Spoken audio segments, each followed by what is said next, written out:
We're here at the Clayton Center for our July artist exhibit, and I'm here with Benita VanWinkle. She's a fine art documentary photographer.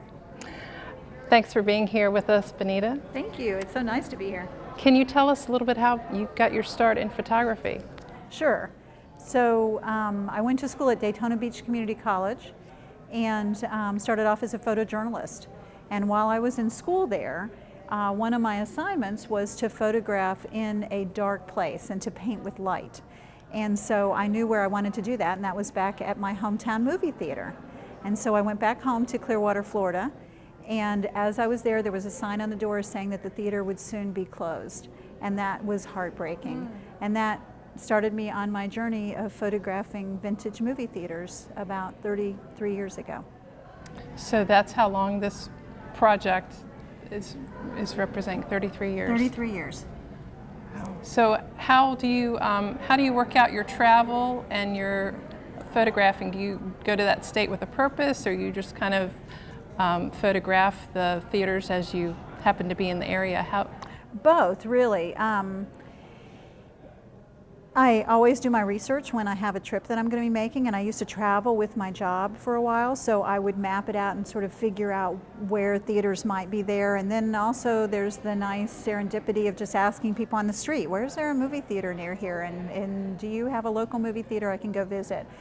And then also now when I have breaks, because I teach, when I have breaks, my husband and I have a very tight schedule of mapping out where I want to go next, and I have it all mapped out, and I usually have 20 or 30 theaters mapped out, and then we just head down the road and try to get to all of them I can get to.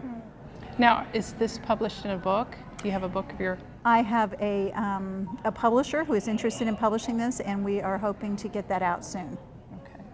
So you must have started in the days before digital photography. Absolutely.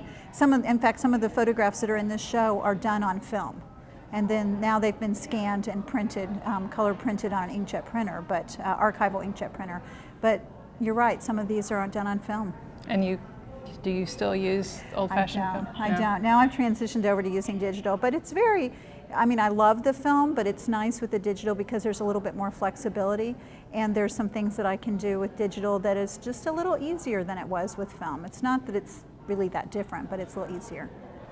Could you tell us about other projects you've done?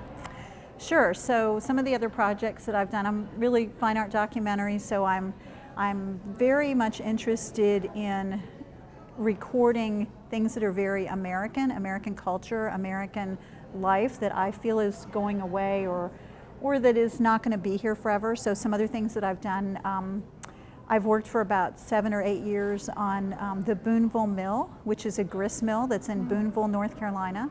And the family there has been very kind to sort of entertain the idea of me just sort of coming in and out and photographing there all the time. It's a building that's about 120 years old. And so then that sort of set me off photographing a lot of grist mills. I photographed railroad stations and railroads, another thing that's sort of changing in America.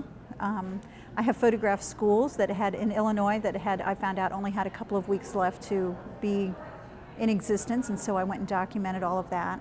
So those are kind of things that I'm trying to just record. My little town that I live in, Pofftown, North Carolina, only has one stoplight, but I can't seem to get to all of the businesses there to even photograph them. I've been doing that now for about 6 years, trying to get to all of those businesses. Wow, it's exciting. It's fun. I understand you have movie theater photos from all but 4 of the 50 states, is that correct? Actually, it's all but 10. Okay. Yeah, so I have a few more to go. So you're still working on that? I am working on it. I'm working on it. I'm hoping to get up to Vermont and New Hampshire and Maine, maybe this fall. I'm trying to work on that. I bet you have some interesting stories with photographing some of these places. I do have some interesting stories. I have stopped people on the street and I've asked them to tell me stories about their hometown theater. And sometimes they tell me about what it was like to go there as a child. Sometimes they tell me about the ghosts in their theater. They all have ghosts, of course. Can't name a place like a theater that's dark that wouldn't have a ghost. Sometimes they tell me about growing up there and having their grandparents work in the projection room, or that they worked in the projection room. I just had recently, my boss just told me that he worked in the projection room, and he's a head of the art department at High Point University. And he told me that he was a projectionist for a movie theater. Wow. That was exciting. That was just fun. My dad told me that he was a projectionist in the Air Force. I mean, all these things that I never knew. Wow. So have some of these places in this exhibit, have they been torn down? Yeah, they have. Yeah. They have. But that's my goal, really, is to get to as many places as I can. Analog films quit being distributed in October 2013, and so a lot of these small towns are having a hard time switching over to digital. Mm-hmm. It's a very expensive proposition for them. And so really what I'm trying to do is, if I can't save the theater itself, but at least save the memory of the theater and save some of the things that people in the town have remembered about it and are excited about their theater. And then that kind of makes other people think about their theater and what they're worth. These are such interesting buildings. They have interesting architectural features. They're just whole fantasy palaces all to themselves. Mm-hmm. And so I really like to capture that. And some of the pictures have gone to help people kind of save their own theater. That's wonderful.